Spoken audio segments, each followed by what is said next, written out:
자, 오늘은 이 바울이 가졌던 복음의 부채의식이라는 제목으로 하나님 말씀을 나누겠습니다. 로마서 네 번째 시간입니다. 지난주에는 그리스도인이 된다는 것은 그리스도에게 속한 사람이 된다는 것이다 라는 말씀을 드렸죠. 그래서 소속이 달라지면 처신이 달라진다 하는 말씀이었습니다.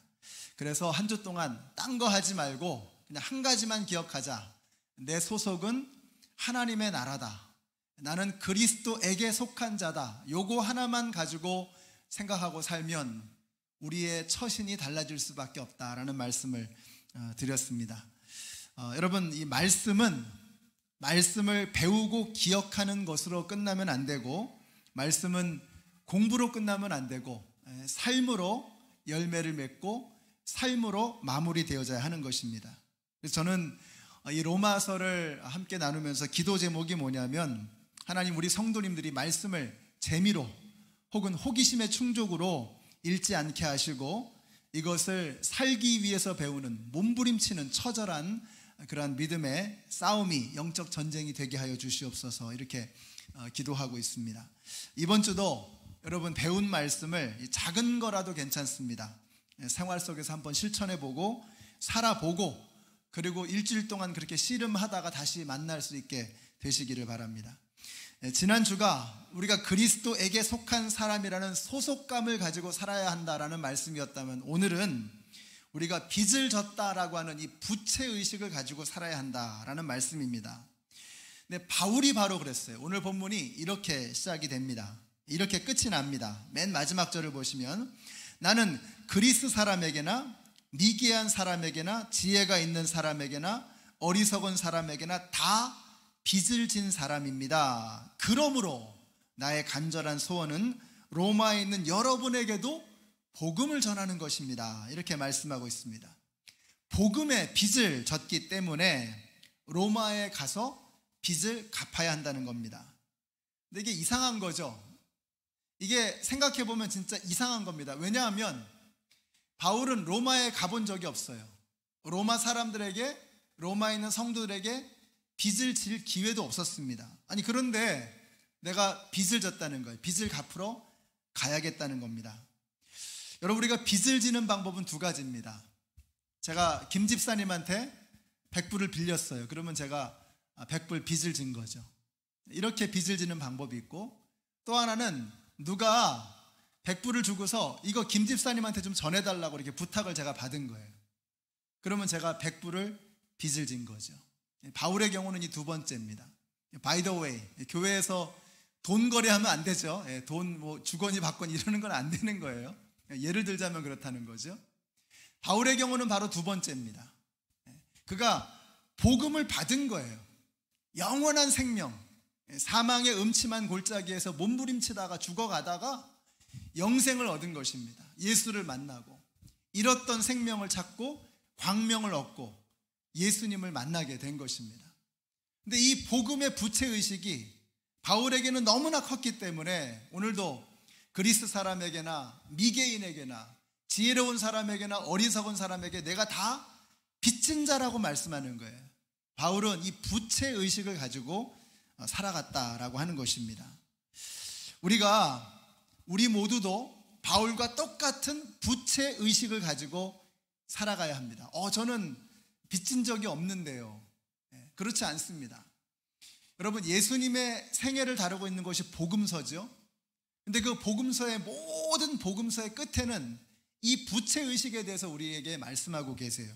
예를 들어서 마태복음 끝에 보시면, 그러므로 너희는 가서 모든 족속으로 제자를 삼아 아버지와 아들과 성령의 이름으로 세례를 주고 내가 너에게 분부한 것을 가르쳐 지키게 하라 라고 하시면서 내가 세상 끝날까지 항상 너희와 함께 있겠다 라고 말씀하고 계세요. 제가 이번 주에 이 말씀 묵상하다 혼자 이렇게 웃었습니다. 이게 원래 맨 마지막에 내가 세상 끝날까지 항상 너희와 함께 있겠다라는 이 말씀이, 이 원래는 너희가 복음을 전하러 가면 내가 너희를 떠나지 않을 거야, 너희와 함께 있을 거야, 너희를 보호해 줄 거야, 이런 뜻이거든요. 근데 부채의식을 가지고 이 말씀을 보니까 이런 느낌이에요. I'll watch you, man. 내가 너 보고 있을 거야. 딴짓하지 마. I'll watch you man. 이런 의미로 막 다가오는 거예요. 여러분, 마가복음에도 이런 말씀이 나옵니다. 그들은 나가서 곳곳에서 복음을 전파하였다. 주님께서 그들과 함께 일하시고, 마가복음의 맨 끝장에 이 말씀이 나오는 거예요. 주님께서 그들과 함께 일하시고. 빗장이가 막 따라다니는 느낌 아니에요? 내가 너와 함께 같이 일해 줄 거야. 빚 갚어 이러면서. 요한복음의 끝에도 베드로에게 이렇게 말씀하십니다. 나를 따르라. 누가복음에도 내 증인이 되라. 예수님이 계속해서 이렇게 빚쟁이처럼 따라다니시는 느낌, 이런 느낌이 들면서 복음서가 끝을 맺는 거예요. 여러분이 예수님께서 막 엄청 푸시하는 게 느껴지세요? 미국에서는 푸시하면 실례잖아요. 그래서 푸시하는 거 되게 싫어하잖아요. 그래서 뭐라 그래요? Leave me alone. Enough is enough. 그러면서 건드리지 말라고, 상관하지 말라고. 근데 예수님은 엄청 막 푸시를 하시는 거예요. 부담을 주시고, 내가 보고 있어. 내가 너와 함께 할 거야. 내 증인이 되어야 해. 나를 위해서 함께 일해주지 않겠니? 하면서 계속 부담을 주시는 거예요. 저는 우리 성도님들이 이 하나님의 말씀에 대해서 좀 부담이 있으시기를 바랍니다. 여러분이 성경을 읽으면서도 전혀 부담이 없다. 너무 그냥 은혜만 되고 불편한 게 하나도 없다. 뭐가 좀 잘못된 겁니다. 우리가 말씀을 진지하게 받으면요, 신실하게 하나님의 말씀에 맞닥뜨리게 되면 불편하지 않을 수가 없어요. 제가 이번 주에 성경 공부를 열심히 하는 한 집사님과 통화를 하게 됐습니다. 대화를 하는 중에 이런 말을 하는 거예요. 공부를 하는데 너무 불편하다는 거예요. 삶 공부하는 게 너무 부담스럽다는 거예요. 왜 그러냐 했더니 하나님의 말씀을 공부하는데 이걸 내가 삶으로 지금 살아가고 있지 못하니까 이게 너무 불편하다는 거예요.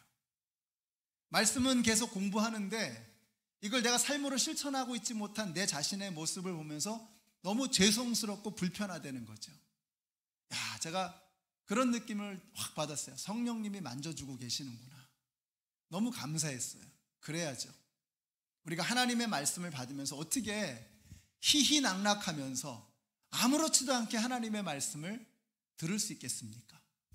사랑하는 성도 여러분, 저는 여러분이 하나님의 말씀을 받을 때마다 이게 부담이 되시기를 바라요. 오늘도 로마서의 이 말씀을 받으면서 우리가 부담이 돼야 돼요. 바울이 가졌던 이 부채의식을 우리도 가져야 합니다. 바울은 이 부채의식 속에서 평생을 살았던 사람입니다. 근데 이 부채의식이 이게 막 내 삶을 짓누르는 무거운 부담스러운 부채의식이 아니라 바울에게 새로운 생명을 주고 흔들어야 할, 평생을 흔들 수 있는 깃발이 생긴 거예요. 뜻없이 어디로 가는지도 알지 못하고 방황하며 살았던 바울의 그 허무한 인생 가운데 이제는 달려가야 할 길을 알려주시는, 그를 자유롭게 하고 능력 있게 하는 너무나 기분 좋은 그런 부채의식을 가지고 그는 살아갔던 것입니다. 우리가 그러잖아요. 뭐 좋은 거 있으면 막, 우리 한국 사람들 좋은 점이 뭐예요? 내가 좋은 거 있으면 막 나눠주고 싶어. 막 같이 하고 싶은 거야. 같이 하고 싶은 거야. 이게 우리 한국 사람들의 장점이거든요. 저는 이 장터국수 먹을 때요, 간장 안 넣고 먹는 걸 좋아해요. 국물의 그 본래 맛, 이걸 좀 즐기거든요. 그러다가 이제 중간쯤에 이제 좀 이렇게 좀 새로운 맛을 좀 봐야 되겠다. 그러면 이제 그때 가서 다대기를 간장을 넣습니다. 근데 제 아내는 간장 넣고 먹는 걸 좋아해요. 그래서 저한테, 나는 분명히 몇 번을 얘기했는데 평생을 장터국수를 먹으면서도 저한테 항상 말하는 게 간장을 넣어야 맛있다 그러면서 막 또 넣어주려고 그러는 거예요. 괜찮다고, 나는 좀 이따 넣겠다고. 왜 그래? 본인이 좋으니까 좋은 걸 막 이렇게 나눠주고 싶은 거죠. 우리 한국 사람들의 장점이거든요. 근데 바울이 이게 한국 사람의 피가 있는지 하여튼 막 이게 좋으니까, 본인이 가지고 있는 이 복음에 대한 감격과 기쁨이 있으니까 이걸 막 나눠주고 싶은 거예요. 이게 돈으로 생긴 부채의식이라 그러면 부담이 될 텐데 생명의 복음에 의해서 생겨난 부채의식이라서 막 나눠주고 싶은 거예요. 미치겠는 거예요. 이게 바울에게 있었던 부채의식이었던 것입니다. 저는 여러분에게도 이런 부채의식이 있게 돼요. 복음의 부채의식. 그래서 이 좋은 것을 누군가에게 나눠줘야 되는데 하는 이 뜨거운 마음이 여러분에게도 생겨나게 되시기를 바라요. 성령님께서 역사하셔서 언제부터인가 바울에게 로마 교회에 대한 이 부채의식이 생긴 겁니다. 그래서 하여튼 서쪽만 보면, 노을이 지는 것만 보면 막 로마 생각이 나는 거예요. 그래서 기도할 때마다 로마 교회가 기도 제목에 막 나오는 것입니다. 근데 이 기도가 걱정이 돼서 하는 기도가 아니라 감사해서 하는 기도라는 거예요. 기대해서 나오는 기도라는 것입니다. 어떻게 하느냐? 오늘 본문에서 이렇게 말씀합니다. 본문의 첫 절 8절을 보시면, 나는 먼저 여러분 모두의 일로 예수 그리스도를 통하여, 여러분이 누구예요? 로마 교회잖아요. 로마 교회, 여러분 모두의 일로 예수 그리스도를 통하여 나의 하나님께 감사를 드립니다. 그것은 여러분의 믿음에 대한 소문이 온 세상에 퍼지고 있기 때문입니다. 바울의 기대와 고마움이 느껴지세요? 그러니까 로마 교회를 생각할 때마다 감사되는 거예요. 로마 교회는 바울에게 근심이 아니라 감사였던 것입니다. 저는 여러분도 그런 사람들이 되시기를 바라요. 우리 교회가 그런 교회가 되기를 바라요. 우리 주님에게 근심거리인 교회, 근심이 되는 성도가 아니라 주님께 기쁨이 되는 교회, 기쁨이 되는 성도가 되시기를 예수님의 이름으로 축원합니다. 근데 왜 감사가 되느냐? 바울이 뭐라 그래요? 믿음의 순종 때문에. 믿음으로 순종하는 거 보면서 너무 감사되는 거예요. 소문이 났다는 거죠. 그래서 믿음에 대한 소문이 막 나가지고 지금 바울이 있는 고린도에게까지 그 소문이 막 퍼진 거예요.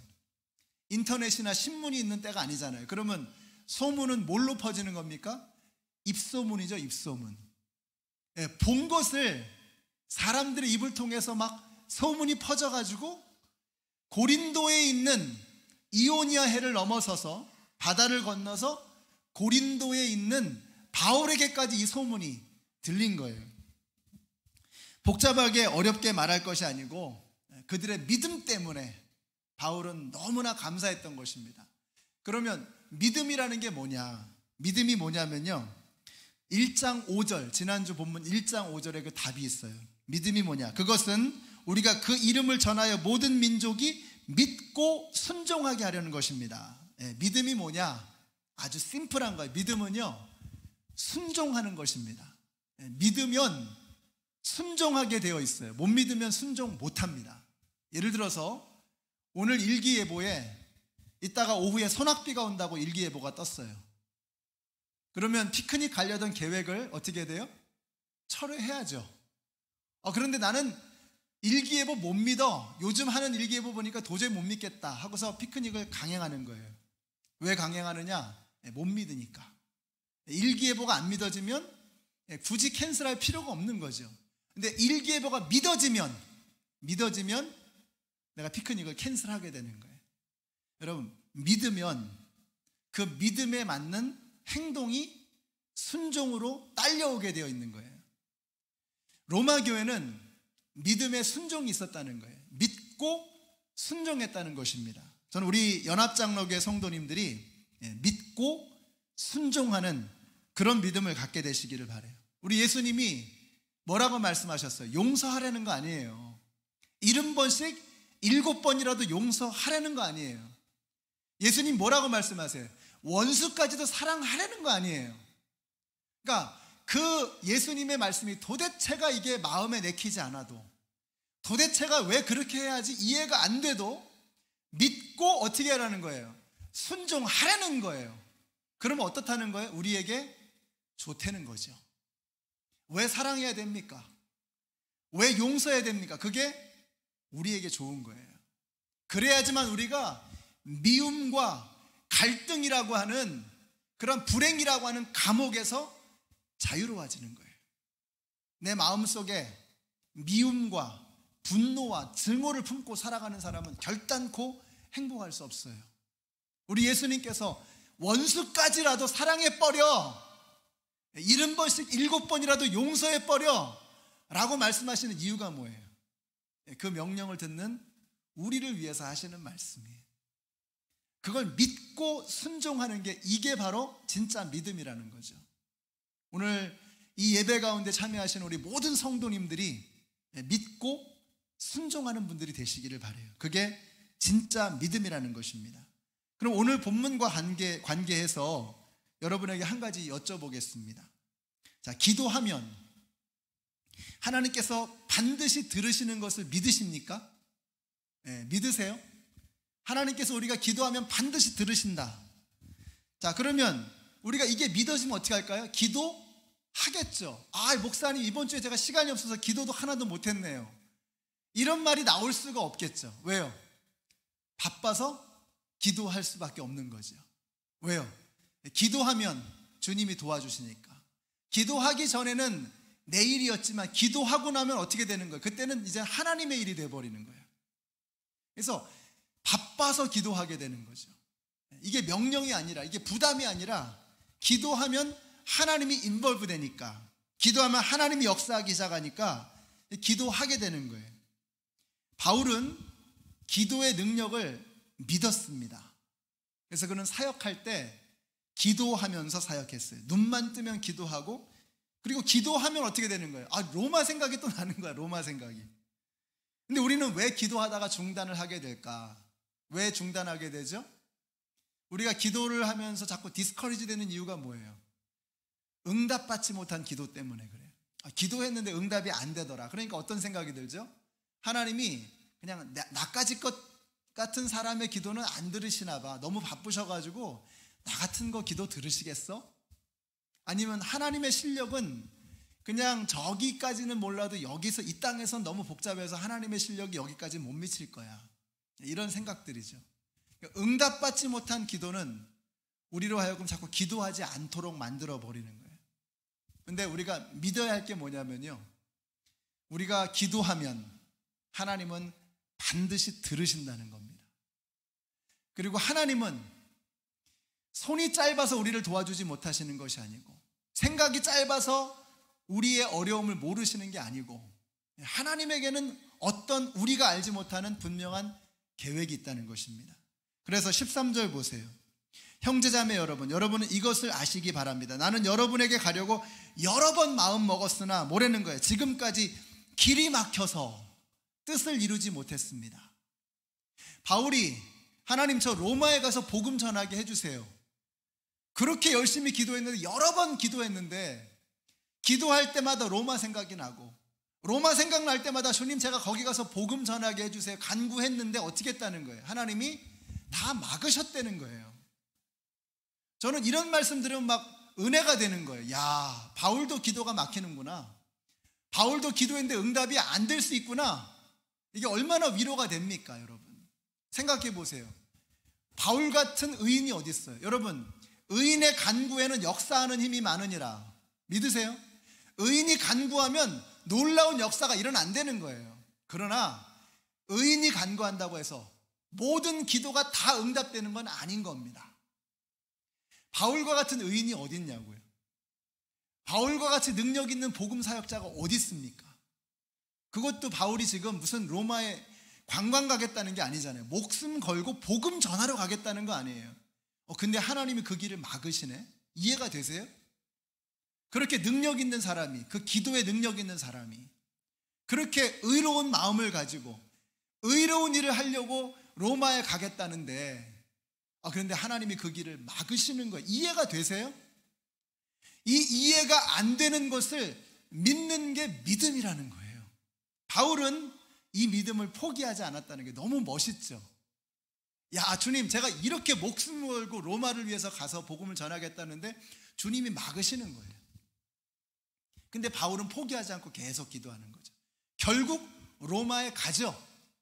죄인의 신분이 돼가지고 로마로 압송되는 겁니다. 근데 바울 쪽에서는 그렇게 생각 안 했을걸요. 야, 내가 국비로, 프리로, 공짜로 로마 군사들의 보호를 받으면서 로마로 가는 거예요. 뱃삭도 안 내고 로마 군인들의 가드를 가지고 바디가드가 함께 로마로 가는 거예요. 하나님의 때가 참해, 때가 이르니 하나님께서 어련히 알아서 로마로 보내주시는 거예요. 가는 길에 막 난파되지만 바울은 그렇게 생각 안 했을걸요. 그 난파된 곳에 가가지고 막 복음을 전하는 거예요. 또 그 섬 사람들이 그냥 다 예수를 믿는 거예요. 놀라운 일이 일어나는, 놀라운 일이. 여러분, 하나님께서 왜 바울이 하나님 저 로마에 가고 싶어요 했을 때 바로 그냥 날려보내실 수 있는데 왜 그렇게 안 하셨을까요? 우리 모르죠. 바울은 엄청 답답했을 거예요. 얼마나 답답했겠습니까? 우리도 모르죠. 그러나 한 가지 분명한 이유는 있어요. 그 덕분에 우리가 지금 로마서의 말씀을 읽는 거예요. 제가 로마서 시작하면서 첫 번째로 드렸던 말씀이죠.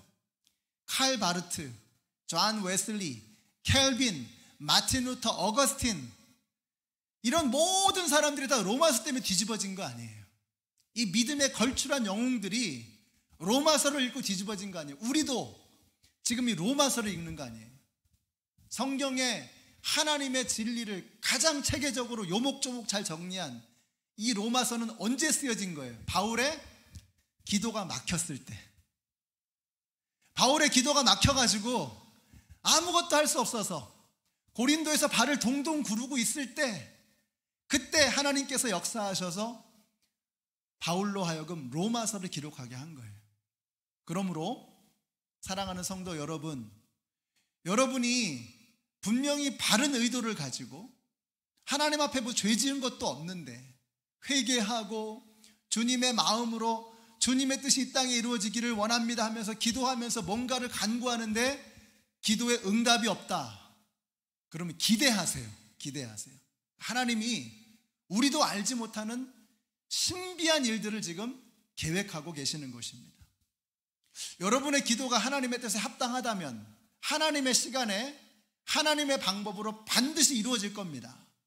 하나님께서 만약에 그 기도를 들어주지 않으신다면 하늘이 언제나 땅보다 높은 것처럼 우리의 생각보다 항상 높으신 하나님의 계획이 더 좋은 것으로 우리를 인도해 주실 것을 믿으시기 바랍니다. 여러분, 이게 바로 믿음이에요. 믿습니다. 내가 원하는 거 이루어 주실 줄로 믿습니다. 이게 믿음 아니고 아버지의 뜻이 이루어지기를 원하나이다. 여러분, 이게 바로 믿음인 것입니다.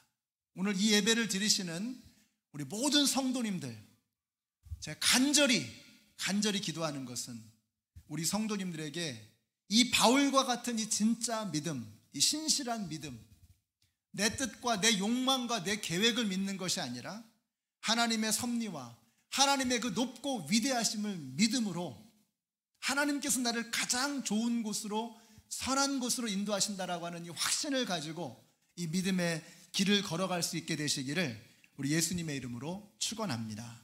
오늘 말씀을 마치겠습니다. 루즈벨트 대통령 때의 일입니다. 한 선교사님 부부가 이제 평생도록 아프리카에서의 사역을 이제 다 마치고 은퇴를 하시고 이제 미국으로 귀환하는 배를 탔습니다. 근데 그 배에 마침 루즈벨트 대통령이 같이 타 있는 걸 알게 된 거예요. 근데 미국에 딱 도착을 하니까 아니 막 어마어마한 인파가 루즈벨트 대통령을 이렇게 환영하러 나온 거예요. 정부의 주요 인사들도 막 나와서 대통령을 환영하고. 그런데 선교사님을 맞이하러 온 사람은 단 한 사람도 없는 거예요. 그래서 남편 선교사님이 너무 속상해서 아내에게 이야기를 하는 겁니다. 하나님 참 불공평하시다. 우리는 평생 아프리카에서 아무도 알아주지 않지만 평생 아프리카에서 한 영혼 구원하겠다고 이렇게 평생을 드리고서 그리고 귀환했는데 우리를 맞아주는 사람이 단 한 사람도 없네. 그랬더니 이 아내 선교사님이 그러지 마시고 그런 속상한 게 있으면 침대에 가서 하나님한테 한번 좀 여쭤보라고 그렇게 이제 얘기를 한 거예요. 근데 이 아내의 말을 참 잘 들으셨던 선교사님이신 것 같아요. 아내의 말을 듣고 기도를 하는데 기도의 응답이 이렇게 온 거예요. 하나님께서 이렇게 선교사님의 어깨를 탁 만져주시면서 이렇게 말씀하시더라는 거예요. You are not home yet. 넌 아직 집에 다 온 게 아니야. 넌 아직 고향에 도착한 게 아니야. 그럼 뭐예요? 고향에 도착하면 천군 천사가 쫙 기다리면서 수많은 먼저 간 믿음의 선진들이 구름대와 같이 이렇게 기다리면서 선교사님을 환영할 거 아니에요. 하나님께서 그 선교사님의 어깨를 만지시면서 넌 아직 집에 다 온 게 아니야. 이 미국은 집이 아니라는 거죠. 천국이 기다리고 있다는 거죠. 엄청난 위로를 받으셨다는 거예요. 사랑하는 성도 여러분, 우리가 기도하지만 하나님께서 우리의 기도에 응답하지 않으시고, 하나님 왜 이러시나, 나에게 왜 이렇게 하시나 원망될 때가 참 많습니다. 코로나 상황 속에서 너무나 어려운 극심한 어려움을 겪고 있는 많은 분들이 계십니다. 하나님이 왜 이렇게 하시는지 도무지 그 뜻을 알 수 없는, 기도해도 하나님 기도를 들어주지 않으시고 도대체 귀를 막고 계신 것 같고, 정말 복음의 부채의식 가지고 주님을 하고 싶지만 쉽게 좌절하고 절망하고 무너지는 우리의 모습을 보면서, 초라한 나의 모습을 보면서 하나님 너무 불공평하시다, 하나님 너무 불공평하시다, 이런 생각이 들 수 있습니다. 그러나 사랑하는 성도 여러분, 바울은 이런 마음 갖고 산 것 같아요. 나는 아직 아버지의 집에 도착한 게 아니야. 주님이 나를 맞이하시는 그날까지 I am not home yet. 나는 아직 아버지 집에 도착한 게 아니야 하면서 사람들이 돌팔매질을 하고 추위와 굶주림과 풍랑과 침뱉음과 모욕과 그 모든 고문과 고난을 다 겪으면서도 그가 멈추지 않을 수 있었던 것은 하나님께서 바울에게 주신 그 은혜가 너무 컸기 때문에, 이 복음의 부채의식을 가지고 정말 평생을 다 쏟아부어도 다 쏟을 수 없는 은혜가 바울 안에 있었기 때문에 그는 멈추지 않을 수 있었던 것입니다. 사랑하는 성도 여러분, 우리도 이 바울이 가졌던 복음의 부채의식을 가지고 내가 빚진 자라는 심정으로 우리의 남은 여생을 살았으면 좋겠습니다. 돈을 빚지면 마음이 무거워지고 몸이 무거워지고 병이 납니다. 그러나 복음을 빚지면, 영원한 생명을 빚지게 되면요, 그때부터 막 새 힘이 돋아나는 거예요. 새로운 삶이 시작되는 거예요.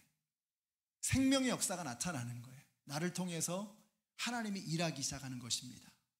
이런 복음의 부채의식을 가지고 이번 한 주간 여러분 단 거 생각하지 마시고, 다른 생각으로 여러분 혼란스러워하지 마시고 딱 한 가지, 내가 복음의 빚을 졌다, 영원한 생명의 빚을 졌다 하는 이 부채의식을 가지고 신바람 나게 살아가시는 이번 한 주간이 되시기를 예수님의 이름으로 축원합니다. 기도하겠습니다. 하나님 감사합니다. 저희가 너무 쉽게 잊어버리고 살았었습니다. 나에게 영원한 생명을 부어주신 분이 있다는 사실, 주님 십자가를 볼 때마다 내가 십자가에 달리신 그분에게 속해 있는 자라는 것을 생각나게 하여 주시옵소서. 주님 십자가를 바라볼 때마다 내 생명을 그 십자가에 달리신 분에게 빚지고 살고 있다는 사실을 깨닫게 하여 주시옵소서. 이번 한 주 십자가를 가슴에 품고 복음의 부채의식을 가지고 신바람 나게 때를 얻든지 못 얻든지 주님의 영광을 위해서 살아가는 저희들 모두가 되게 하여 주시옵소서. 예수님의 이름으로 기도드렸습니다. 아멘. 우리 함께 찬양하시겠습니다. 낮엔 해처럼 밤엔 달처럼 예수님처럼 바울처럼 그렇게 살 수 없을까? 찬양의 가사를 생각하시면서 함께 주님 앞에 나아가겠습니다. 낮엔 해처럼 밤엔 달처럼 그렇게 살 수 없을까? 욕심도 없이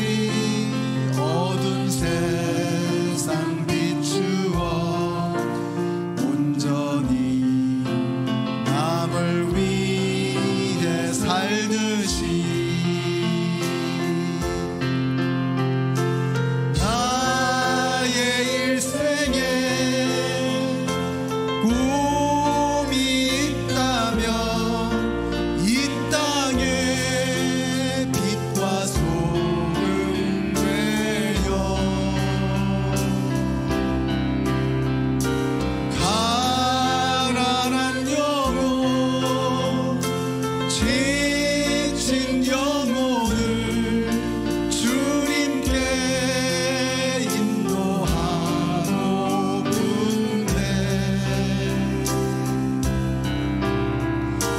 나의 욕심이 나의 못난 자가 언제나 커다란 짐 되어 나를 짓눌러 나를 원곡해 하니 예수여 나를 도와주소서. 예수님처럼 바울처럼 예수님처럼 바울처럼 그렇게 살 수 없을까? 남을 위하여 당신들의 온몸을 온전히 버리셨던 것처럼 주의 사랑을 베푸는 사랑 값없이 거저주는 사랑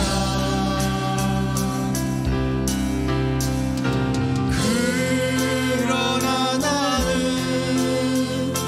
주는 것보다 받는 것 더욱 좋아하니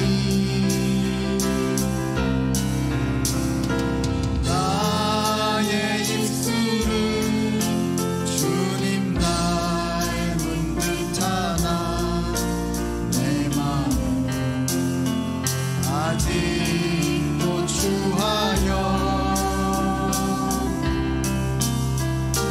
하늘 사랑만 계수하고 있으니 예수여 나를 도와주소서. 예수여 나를 도와주소서. 예수여 나를 도와주소서.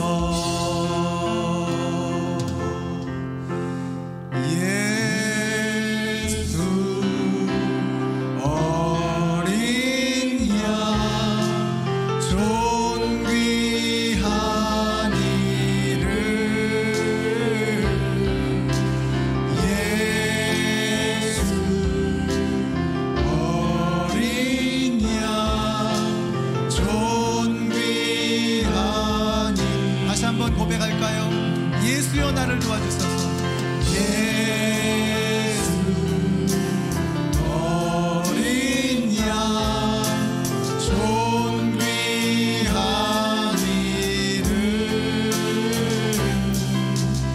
예수 어린 양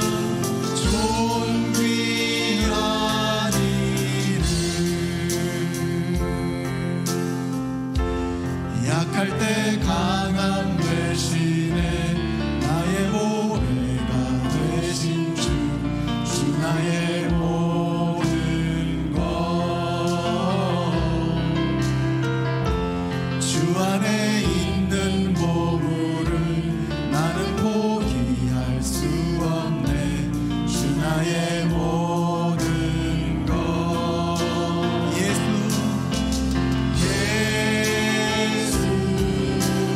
어린 양 존귀한 이름 예수 어린 양 존귀한 이름. 여러분 바울이 몸이 좋질 않았습니다. 아마 안질이었던 것 같아요. 그래서 바울이 하나님 앞에 간절히 기도합니다. 하나님, 제 몸에 가시를 빼주세요. 제 몸에 질병을 고쳐주세요. 저의 연약함을 주님 강하게 해주시고, 그래서 주님의 강한 도구를 저를 좀 사용해 주세요. 그렇게 하나님 앞에 간절히 여러 차례 기도했습니다. 근데 하나님 뭐라고 하셨는지 아세요?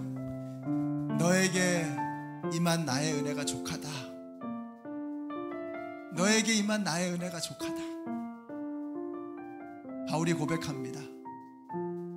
주님, 저의 약함을 통하여 주님의 강함을 드러내 주시옵소서. 저의 이 부족함을 통하여 주님의 전능하심을, 주님의 그 한없는 사랑을 보여주시옵소서. 미련한 자, 어리석은 자를 통해서 역사하시는 주님의 능력을 보여주시옵소서. 우리의 기도가 좌절될 때가 있습니다. 우리의 뜻이 꺾여져 버릴 때가 있습니다. 사랑하는 성도 여러분, 그럼에도 불구하고 여러분, 하나님은 가장 좋은 것을 우리에게 주시는 하나님이십니다.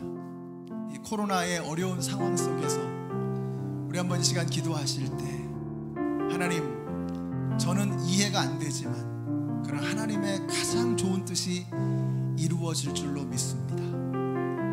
지난주 우리가 기도했던 조지 플로이드, 벌써 일주일 동안에 지금 미국 전체가 더 혼란스럽게, 더 뜨겁게 지금 이 문제로 달구어지고 있습니다. 이런 생각이 들었습니다. 제가 칼럼에도 적었죠. 성경을 손에 들고 사진을 찍는 게 아니라 성경 말씀을 가슴에 새기고 무릎 꿇고 회개하면 하나님이 이 땅을 고치실 것이다.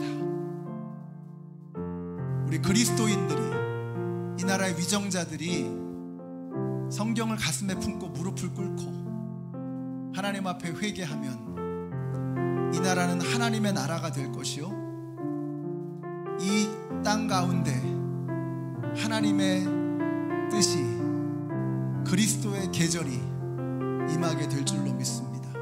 하나님, 이 나라가 더 이상 좌절하지 않고 주님의 그 높고 깊은 뜻을 깨달아 주님에게 이 나라를 맡겨드리고, 하나님, 주님의 뜻이 이 땅 가운데 이루어지게 하여 주시옵소서. 기도하십시다. 우리 같이 합심해서 통성으로 기도하겠습니다. 좋으신 은혜의 하나님, 주님의 은혜를 감사합니다. 바울이 가슴에 묻어두었던 그 복음의 부채의식을 평생 갚을 수 없어서, 평생 잊을 수 없어서 지중해 구석구석을 목숨을 걸고 뛰어다녔던 것처럼, 주님, 저희들에게도 멈추지 않는 하나님의 은혜가 흘러넘치게 하여 주시옵소서. 우리에게 영원한 생명을 주셨습니다. 영원히 죽을 수밖에 없는 우리에게 영원한 생명을 주셨습니다. 주님, 저희들도 바울이 가졌던 이 복음의 부채의식을 가지고 이제는 우리의 삶의 자리로 나아가게 하여 주시옵소서. 하나님, 이 나라가, 아버지 하나님, 정말 몸살을 앓고 있습니다. 서로를 존중하지 못하고, 서로를 인정하지 못하고, 서로를 품어주지 못하고, 서로의 본 마음을 알지 못하고, 서로 오해하며 업신여기며, 하나님, 너무나도 멀리 이 나라가 에덴 동산으로부터, 하나님의 뜻으로부터 멀어져 버리고 말았습니다. 우리 예수 믿는 사람들이 먼저 그리스도에게 속한 사람인 것으로 알고 그리스도인답게 살아가게 하여 주시옵소서. 우리 그리스도인들이 먼저 이 복음의 부채의식을 가지고 우리가 살아가는 삶의 자리에서 무릎을 꿇게 하여 주시옵소서. 그곳에서 기도하게 하여 주시옵소서. 하나님, 나를 사용하여 이 땅 가운데 모든 불평등과 불의가 내가 살아가는 삶의 자리에서부터 사라지게 하여 주시옵소서. 내 주위에 굶어 죽어가는 사람이 없게 하여 주시고, 내 주위에 몸부림치며 가슴 아파하는 사람이 없게 하여 주시고, 내 주위에 어둠의 권세 가운데 굴복하며 비참하게 살아가는 사람이 없도록 이 복음의 부채의식을 가지고 신우하는 영혼들에게 달려가는 우리 모두 모두가 되게 하여 주시옵소서. 연약한 우리를 사용하여 주시옵소서. 미련한 우리를 사용하여 주시옵소서. 우리를 통해서 강한 주님의 능력이 임하게 하여 주시옵소서. 예수 어린 양을 외치게 하여 주시옵소서. 하나님, 우리를 통해서 어린 양이 흘리신 그 보혈이 이 땅 가운데 임하기를 원합니다. 보좌에서 흐르는 어린 양의 피가, 그 생명의 강물이 이제는 미국 땅에 신음하는 구석구석에 그 신음하는 영혼들에게 예수님의 피가 흐르게 하여 주시옵소서. 예수님을 찬양합니다. 어린 양을 찬양합니다. 우리의 연약함을 통하여 강하시고 능하신 하나님의 역사를 이루시는 하나님의 깊고 높으신 섭리와 계획을 인정하며 순종하며 따라가기를 원하며 오직 예수 그리스도를 외치는 우리 모두가 될 수 있도록 하나님 도와주시옵소서. 예수 어린 양, 예수 되시는 나의 모녀 되신 주 나의 모니로 예수 쓰러진 나를 세우고 나의 빈장 채우고 주 나의 모니 십자가 죄사하셨네. 십자가 죄사하셨네. 주님의 이름 찬양해. 주 나의 모든 것 쓰러진 나를 세운 어린 양 존귀한 이름 예수님을 찬양합니다. 예수 어린 양 존귀한 이름 예수 하나님의 어린 양 존귀한 이름 예수 어린 양 존귀한 이름 예수님만이 생명이십니다. 예수님만이 이 땅의 소망이십니다. 어린 양 존귀한 이름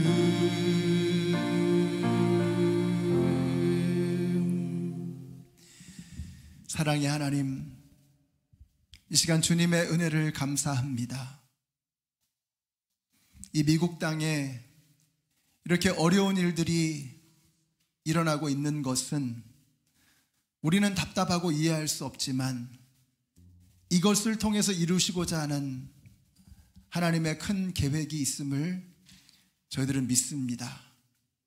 어리석게 미련하게 그 하나님의 뜻을 깨닫지 못하고 이기심과 욕망과 쾌락 속에서 인생을 낭비하는 것이 아니라 주님이 다시 오실 그날을 기다리며 어린 양 예수 그리스도의 보혈을 이 땅 가운데 증거하기를 소원하는 부채의식을 가지고 살아가는 저희들 모두가 되게 하여 주시옵소서.